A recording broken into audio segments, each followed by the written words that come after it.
Good morning student, स्वागत है आज की क्लास में आपका। और आज हम पढ़ेंगे शमशुद्दीन इल्तुतमिश के बारे में। शमशुद्दीन इल्तुतमिश, इल्तुतमिश का पूरा नाम शमशुद्दीन इल्तुतमिश था और वो अब इलबरी कबीले का एक तुर्क था। और शुरुआत में ही जैसे हम पढ़ रहे हैं इन दास शासकों के बारे में, हम ये जानने की कोशिश करेंगे कि किस तरह से उसको बेचा गया था, किसके हाथों में बेचा गया था। शमशुद्दीन इल्तुतमिश इलबरी कबीले का तुर्क था और ईशान खान के यहाँ पे वो पैदा हुआ था। तो वो जो है अपने पिता का काफ़ी चहेता था, पिता से काफ़ी लाड़ दुलार उसको मिलता था। लेकिन उसके चचेरे और उसके जो सौतेले भाई थे वो इन सब बातों को सहन नहीं कर पा रहे थे। इस कारण से काफ़ी प्रतिद्वंद चलता गया उनके बीच में। और इसी ईर्ष्यालुपन के कारण उसके सौतेले भाइयों ने जमालुद्दीन नाम के एक व्यापारी को बेच दिया। जमालुद्दीन जो है उसको लेकर के गजनी चला गया। तो कुछ समय वो गजनी रहा, फिर उसको जो है गजनी के एक दिन वो दास बाजार में ले गया। दास बाजार में उसने अपने कुशल व्यक्तित्व से और अच्छे चरित्र से और अपनी बातों से जो विद्वतापूर्ण उसने उस बाजार में की, उससे गजनी के बाजार के लोगों में आकर्षण का वो एक केंद्र बन गया। उसने अपने बातों से उनको आकर्षित कर लिया। तो इस प्रकार से जो है कुछ समय वो गजनी के बाजार में रहा। फिर उसको कहते हैं कि वो बगदाद ले गया जमालुद्दीन। बगदाद में वो सूफी संतों के संपर्क में आया और धर्म की जो है जो सुहरावर्दी सूफी संतों के संपर्क में आया था और उससे काफ़ी जो है धार्मिक कृत्यों की शिक्षा प्राप्त की। उसके बाद जो है बगदाद के बाद उसको फिर कुछ समय वहाँ रहा वो। फिर उसने जो है उसको बुखारा ले जाया गया जमालुद्दीन के द्वारा और बुखारा में कुछ समय वो रहा और फिर कुतुबुद्दीन के हाथों में उसको बेच दिया गया। कुतुबुद्दीन के साथ रहते हुए उसने सैनिक शिक्षा प्राप्त की और विभिन्न अभियानों में अब धीरे धीरे करके उसने अपनी योग्यता का परिचय देना शुरू कर दिया। तो मोहम्मद गोरी के विभिन्न अभियानों में 1205-6 में उसने हिस्सा लिया और अपनी वीरता का, अपने शौर्य का प्रदर्शन किया। तो अपनी वीरता का प्रदर्शन जब उसने किया तो उससे जो है मोहम्मद गोरी काफ़ी खुश हुआ। उसने कुतुबुद्दीन को कहा कि इसका खास ख्याल रखना, आने वाले समय में ये एक प्रभावशाली व्यक्ति के रूप में काफ़ी फेमस रहेगा। तो इस तरह से जो है उसका जो प्रगति का मार्ग था, उसका जो एक सफलता का जो मार्ग था वो खुल गया था। तो यहाँ पे जो है धीरे धीरे करके मोहम्मद गोरी की मृत्यु हो गई और 1206 के बाद कुतुबुद्दीन बगदास बन गया। जो दास था वो सुल्तान बन गया। तो यहाँ पे सुल्तान जब 1210 में मारा गया तो दिल्ली के लोगों ने उसको न्योता दिया कि वो दिल्ली आए और दिल्ली के सिंहासन पे बैठे। लेकिन यहाँ पे उसके जो कुतुबुद्दीन ऐबक का पुत्र था रामशाह, उसके बीच में और इल्तुतमिश के बीच में युद्ध हुआ और जिसमें 1211 में ये गद्दी पे बैठा। तो जून 1211 में ये गद्दी पे बैठा। 1211 से 1236 तक का जो टाइम पीरियड था, ये जो है दिल्ली सल्तनत में इल्तुतमिश का समय कहा जा सकता है। भारतीय इतिहास में 25 वर्षों तक इल्तुतमिश ने राज किया, यूं कह लें तो भी कोई गलत नहीं होगा। तो ये 25 साल जो उसने शासन किया, शुरुआत में उसको बहुत सारी कठिनाइयां सहनी पड़ी, चाहे वो यलदौज के लिए थी, चाहे वो नासिरुद्दीन कुबाचा के रूप में थी, मंगोलों के रूप में थी। वो किसी भी रूप में हम बात करें तो वो सारी की सारी कठिनाइयां मुंह बाए खड़ी थी। जो शुरुआती शासक बनते ही उसको उनका बड़े धैर्य से सामना करना था। तो उसके शासनकाल को पढ़ने के लिए इसके शासनकाल को 3 भागों में बांटते हैं। पहला जो भाग है उसके शासनकाल का, उसमें हम बात करते हैं 1210 से 1211 से 1220 की। दूसरे भाग में 1221 से 1227 की। तीसरे भाग में 1227 से 36 की। पहला जो पार्ट था 1211 से 1220 का, इसमें 1211 से 1220 में उसने अपने साम्राज्य की विभिन्न जो कठिनाइयाँ थी, चाहे उसके साम्राज्य में होने वाले विभिन्न विद्रोह थे, उनका दमन करने के लिए इसने ध्यान लगाया। दूसरी जो ये कठिनाइयाँ थी 1221 से 1227, इसमें इन 7 सालों के टाइम पीरियड में उसने अपना ध्यान मंगोलों की तरफ लगाया और मंगोलों के आक्रमण से अपने साम्राज्य को सुरक्षित करने के लिए पूर्णतः ध्यान दिया और जो है अपने साम्राज्य को उसने सुरक्षा भी प्रदान की, चाहे अपनी चतुराई वश, धैर्य वश, कूटनीति वश। उसके बाद 1227 से 1236 का जो टाइम पीरियड था, इस टाइम पीरियड में हम कह सकते हैं कि उसने वास्तविक रूप में अपने एक कुशल प्रशासक की जो है एक परिचय दिया, अपने कुशलता का उसने परिचय दिया। तो हम बात करेंगे अब उसकी सफलताओं की जो उसने प्राप्त की। तो ये उसकी सफलताएं जो थी, उसमें सबसे पहला है कुतुबी और मुअज्जी सरदारों का दमन। तो यहाँ पे जैसे ही वो शासक बना तो कड़ा मानिकपुर के आसपास में कुतुबी और मुअज्जी सरदारों ने अपने आप की स्वतंत्रता की घोषणा कर दी और इल्तुतमिश को अपना शासक मानने से इनकार कर दिया। तो अब इल्तुतमिश को इनको जवाब देना था, तो इल्तुतमिश एक भयंकर सेना लेकर के गया कड़ा के पास। उनके बीच में एक भयंकर युद्ध हुआ। कुतुबी और मुअज्जी सरदारों को उसने यहाँ पे बड़ी बुरी तरह से हरा दिया और इस प्रकार से उनका जो है दमन कर दिया। ये उसकी पहली सफलता थी। दूसरा है ताजुद्दीन यल्दौज से संघर्ष। ताजुद्दीन यल्दौज, यहाँ पे हम बात कर रहे थे पीछे जब हमने कुतुबुद्दीन ऐबक को पढ़ा था, तब हमने ये बात भी की थी कि ताजुद्दीन यल्दौज जो है गजनी का एरिया का जो है मालिक था या वहाँ वो रह रहा था। तो यहाँ पे फारस या ईरान के शाह ने उसको वहां से खदेड़ दिया, ये भाग करके लाहौर आ गया। तो अब इसको एक मौका मिल गया उसको हराने का। तो यहाँ से जो है इनके बीच में एक भयंकर घमासान युद्ध हुआ। यहाँ से भी इसको भागने पे मजबूर कर दिया, उसका पीछा किया उसने और उधर से फारस के शाह ने उसको खदेड़ दिया था, इधर से इसने खदेड़ दिया। तो जो है इस प्रकार से ताजुद्दीन के साथ इसके संघर्ष में भी इसको सफलता हासिल हुई। नासिरुद्दीन कुबाचा की पराजय। तो यहाँ पे नासिरुद्दीन कुबाचा के साथ भी इसके संघर्ष कह सकते हैं कि हम अगला जो उसकी मुख्य सफलता थी वो ये थी। नासिरुद्दीन कुबाचा भी जो थी पश्चिमी साइड से इसके लिए एक महत्वपूर्ण आक्रमणकारी था, जिसको हरा करके इसने अपनी योग्यता का परिचय दिया। मंगोल आक्रमणों का भय। यहाँ पे मंगोल जो थे एक बर्बर जाति है मध्य एशिया की और चंगेज खान उनका मुख्य नेता था। चंगेज खान के रूप में मंगोल काफी भय फैला रहे थे और यहाँ पे ईरान के या फारस के जो शाह था उसका पुत्र था, उसके युवराज के पीछे वो लगे हुए थे। वो भाग करके लाहौर आ गए, उसके पीछे पीछे मंगोलों का भी भारत में प्रवेश हो गया। तो यहाँ पे लाहौर से भी उसको खोखरों ने जो है भागने पे मजबूर कर दिया। तो यहाँ पे जो उसका फारस के युवराज ने अब शरण मांगी इल्तुतमिश ने। तो यहाँ पे इल्तुतमिश असमंजस में पड़ गया कि यदि वो युवराज को, जो ईरान के शाह का पुत्र है, यदि वो उसको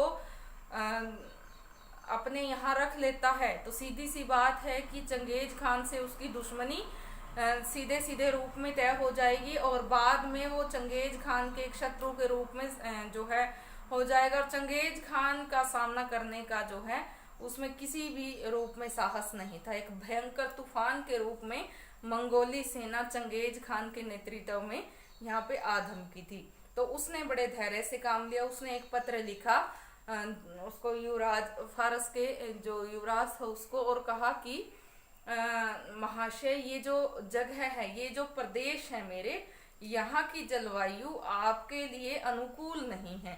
तो इस तरह से अपना जो है उसने सूझबूझ का परिचय देते हुए उसको वो जवाबी जो है पत्र भिजवाया। तो यहाँ पे उसको फारस के शाह के जो युवराज था उसने अपना अपमान समझा और उसके विरुद्ध युद्ध की घोषणा कर दी। इल्तुतमिश भी तैयार हो गया। तो उनके बीच में युद्ध होने ही वाला था कि उसको समझ में आ गया और वो वहां से भाग गया।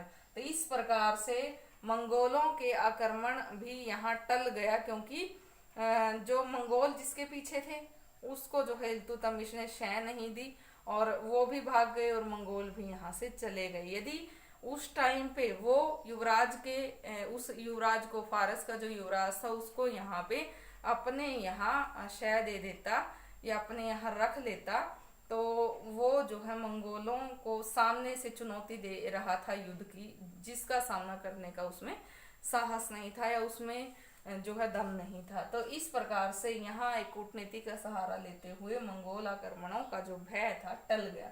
बंगाल की पुनर्विजय। बंगाल में यहाँ पे कुतुबुद्दीन ऐबक का पुत्र अली मर्दान शासन कर रहा था। अली मर्दान यहाँ पे शासक था। तो अली मर्दान के शासन करते हुए अली मर्दान ने अपने पिता की मृत्यु के बाद इल्तुतमिश को राजा मानने से इनकार कर दिया और अपने आप को एक स्वतंत्र राजा के रूप में बंगाल का शासक नियुक्त कर लिया और बिहार को भी जीत लिया।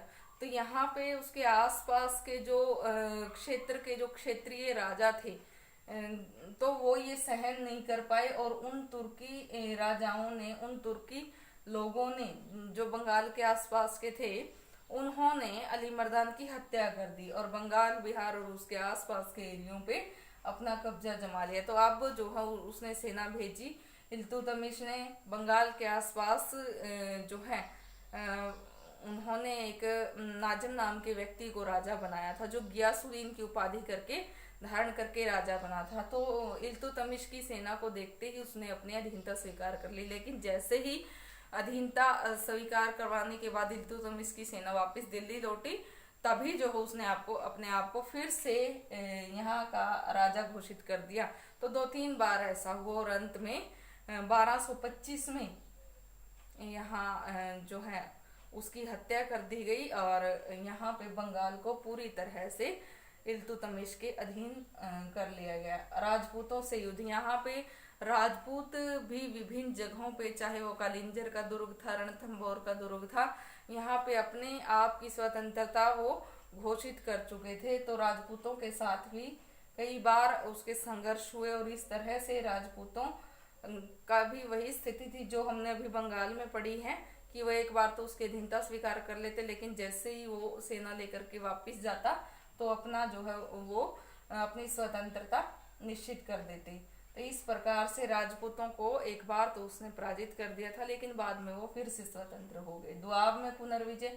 दोआब को भी उसने जो है 2-3 बार जीता था और अब उसने वास्तविक रूप में दोआब को पूर्ण रूप से बंगाल की तरह ही जीत लिया था। तो ये जो है बंगाल या राजपूतों के विभिन्न इलाके या दोआब या फिर जो लाहौर उसके आसपास का एरिया था, गजनी का एरिया था, उस पे पूर्ण रूप से जो है इसका कब्जा हो गया था। एक बड़े साम्राज्य के मालिक के रूप में इल्तुतमिश की ये मुख्य सफलताएं थी।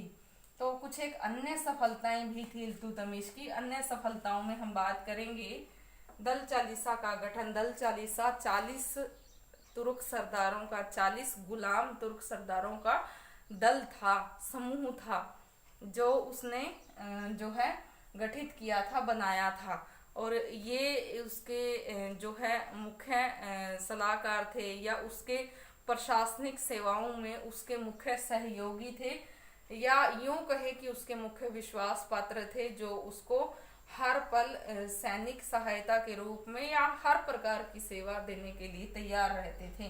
तो ये 40 गुलाम सरदारों का एक गठन था जो उसको प्रशासनिक सहायता के लिए पूरी तरह जो है तैयार रहता था। इक्तादारी प्रथा का प्रचलन। दूसरा जो है उसने एक प्रथा चलाई थी, इक्तादारी प्रथा। उसने पूरे साम्राज्य की भूमि को इक्ताओं में बांट दिया था और अपने विश्वास पात्र व्यक्तियों को इक्ता के रूप में जो है वेतन वो देता था। इक्ता दे दी उसको, भूमि का एक टुकड़ा दे दिया जिसको इक्ता कहा जाता था, और उस भूमि के टुकड़े से लगान इकट्ठा करके वो इक्तादार, क्योंकि जिसको इक्ता मिली है वो इक्तादार कहलाएगा, वो इक्तादार अपना वेतन काट करके बाकी का जो बचा हुआ है वो केंद्र में जमा करवाएगा और वहां से जो है अपनी सैनिक सहायता भी उसको जो है सम्राट को देगा। और इस तरह से ये इक्तादारी प्रथा का जो उसने प्रचलन किया था, ये भी साम्राज्य के लिए एक महत्वपूर्ण साबित हुई थी। नवीन मुद्रा, उसने एक नई मुद्रा का प्रचलन किया था, चांदी का टंका, जो 175 ग्रेन का शुद्ध चांदी का सिक्का था, जिसको चांदी का टंका कहा जाता है। कई जगहों पे टका भी लिखा मिलेगा। और एक जो है तांबे का सिक्का भी चलाया था उसने, जिसको जीतल कहा जाता था। तो नवीन मुद्रा का प्रचलन उसने किया था। उसके बाद हम बात करते हैं न्याय का उचित प्रबंधन। उसने न्याय का उचित प्रबंधन किया था। अपने राजमहल के बाहर उसने पत्थर के 2 सिंह बनवा रखे थे, जिनके गले में घंटियां बंधी हुई थी। यदि किसी व्यक्ति को ये लगता कि उसको सम्राट से न्याय चाहिए तो वो घंटी बजा सकता था और न्याय की गुहार लगा सकता था। उलेमा वर्ग का राजनीति में योगदान, यहाँ पे उसने जो उस समय का जो धार्मिक वर्ग था, उलेमा वर्ग था, उस को भी राजनीति में मुख्य योगदान रहा उसका, क्योंकि उसके दरबार में काफी जो है मुख्य मौलवियों का योगदान रहता था। तो उससे जो है राजनीति में भी उनकी पैठ जमने लगी। कला व साहित्य, कला और साहित्य की बात करें तो कला के रूप में जो है उसने साधु संतों के लिए ऊंचे और नीचे दरबार में ऊंचे और नीचे स्थान जो है बनवा रखे थे। और दूसरा हम बात करें कुतुब मीनार की, जिसको कुतुबुद्दीन ऐबक ने शुरू करवाया था। मैंने आपको पहले भी बताया है कि इसकी 7 मंजिलें हैं, जिसमें से पहली 3 मंजिलें बनवाई थी कुतुबुद्दीन ऐबक ने, और बाद की जो 4 मंजिलें हैं वो बनवाई गई थी इल्तुतमिश के द्वारा। तो इल्तुतमिश ने कुतुब मीनार के निर्माण कार्य को पूरा करवाया था। साहित्य के लिए यदि हम बात करें तो उसके दरबार में मिन्हाज सिराज जैसा महत्वपूर्ण इतिहासकार हुआ है। खलीफा के द्वारा सम्मान, तो उसको खलीफा के द्वारा सम्मान पत्र मिला, जो बगदाद के खलीफा द्वारा दिया गया। वैधानिक रूप से जो उसको कानूनी हक मिल गया एक राजा का, और उसके राज्य को, दिल्ली सल्तनत में गुलाम वंश को वैधानिक रूप से जो है हक मिल गया था। और यदि हम बात करें धार्मिक नीति की उसकी, कि वो धार्मिक रूप से कैसा था, तो धार्मिक नीति के रूप में बात करते हुए हम ये बात करेंगे कि वो एक धर्मांध मुसलमान था, कट्टर मुसलमान था, जो दिन में 5 बार नमाज पढ़ता था। और सिया जो मुस्लिम लोग हैं उनके सिया और सुन्नी ये 2 होते हैं। तो सिया जो होते हैं वो थोड़े नरम दिल मुस्लिम होते हैं, नम्र होते हैं।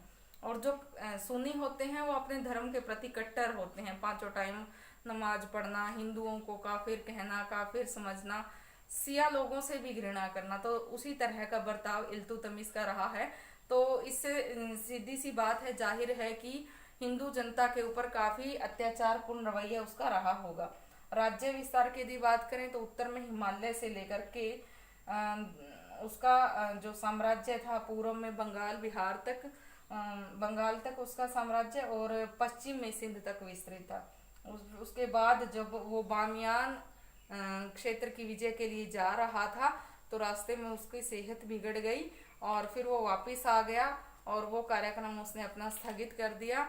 और जैसे उसको पता चला कि वो ठीक नहीं होने वाला है, तो उसने अपने विश्वास पात्र मलिक अमीर या उसके जो विश्वास पात्र सरदार थे उनको बुलाया, और अपने जो है अंतिम लफ्ज कहे कि मेरी मृत्यु के बाद जो है मेरी पुत्री रजिया को सुल्तान बनाया जाए। हालांकि उसके पुत्र भी थे, लेकिन उसने अपनी पुत्री रजिया को जो है आगे अपनी गद्दी के लिए अपना उत्तराधिकारी पहले ही जो है बता दिया था कि मेरी मृत्यु के बाद मेरी पुत्री रजिया सुल्तान ही जो है रजिया ही सुल्तान बनेगी, गद्दी पे बैठेगी। और इस तरह से अप्रैल 1236 में एक दूरदर्शी, साहसी, धैर्यवान सुल्तान इल्तुतमिश की, शमशुद्दीन इल्तुतमिश की मृत्यु हो गई।